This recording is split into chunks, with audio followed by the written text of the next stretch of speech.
His Excellency Police General Popet, Secretary of State, Ministry of Interior of the Kingdom of Cambodia, Ms. Mitzi Ostoro, Program Manager of the Nonviolence International Southeast Asia, NICI. Excellency, ladies and gentlemen, good morning. It is my pleasure to share this message with you at the Asia-Pacific Regional Workshop on Fostering Solidarity for Arms Regulation and Security Cooperation. I would like to congratulate the Ministry of Interior of the Kingdom of Cambodia and Nonviolence International Southeast Asia for once again bringing together key stakeholders from across the Asia-Pacific to exchange views and strengthen cooperation on arms regulation and efforts to curb illicit arms flows and smuggling. This workshop builds on the outcomes of last year's workshop on regional confidence building towards multilateral cooperation for peace and security in the Asia-Pacific, which emphasized the need to improve coordination between the regional and multilateral mechanisms to address the illicit trafficking of small arms and light weapons. This gathering comes at a crucial time. The Small Arms Survey Situation Update, released in October 2025, reports that the global value of authorized exports of small arms and light weapons has nearly doubled over the past 5 years, from about $5 billion in 2019 to approximately $9.2 billion in 2024.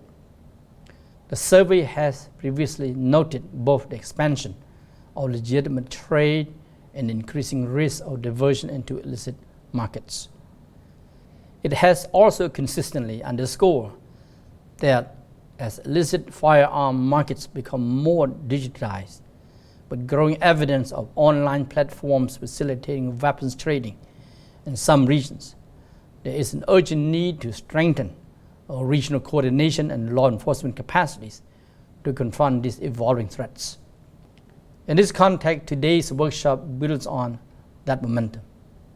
It complements ASEAN's ongoing work to advance global arms control and disarmament objectives, and it provides a valuable space for sharing perspectives that can reinforce ASEAN collective law enforcement cooperation against arms smuggling.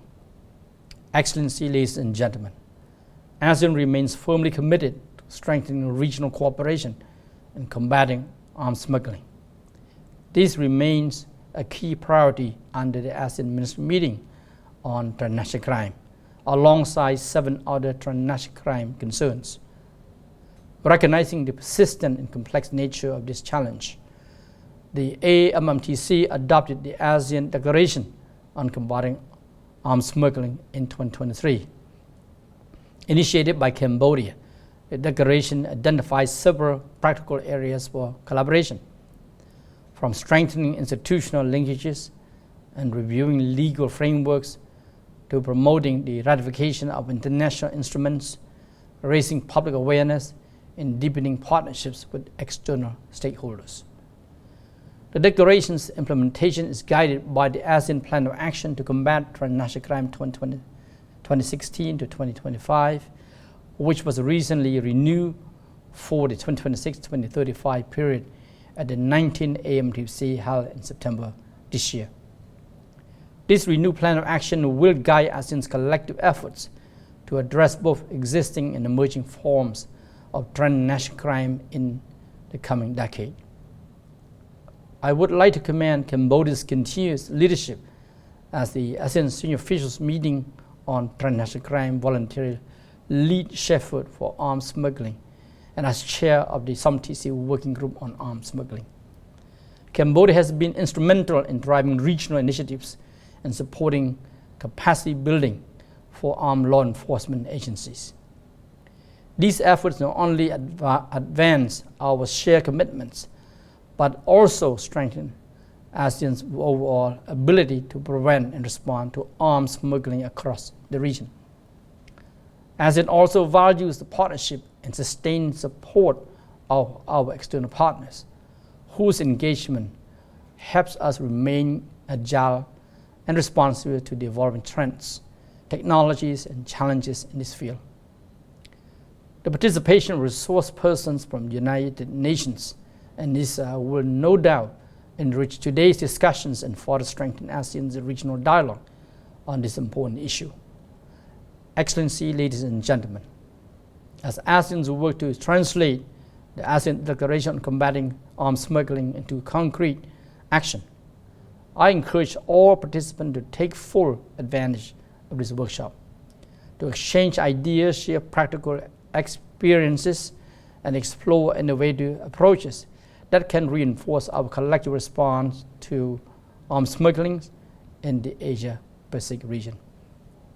The realities we face today, from expanding illicit networks to the misuse of digital platforms for arms transactions, remind us that no country can confront this challenge alone. Our solidarity, practical cooperation, and shared commitment to peace and security are our strongest tools. Thank you for your dedication and partnership. I wish you all a productive and successful workshop.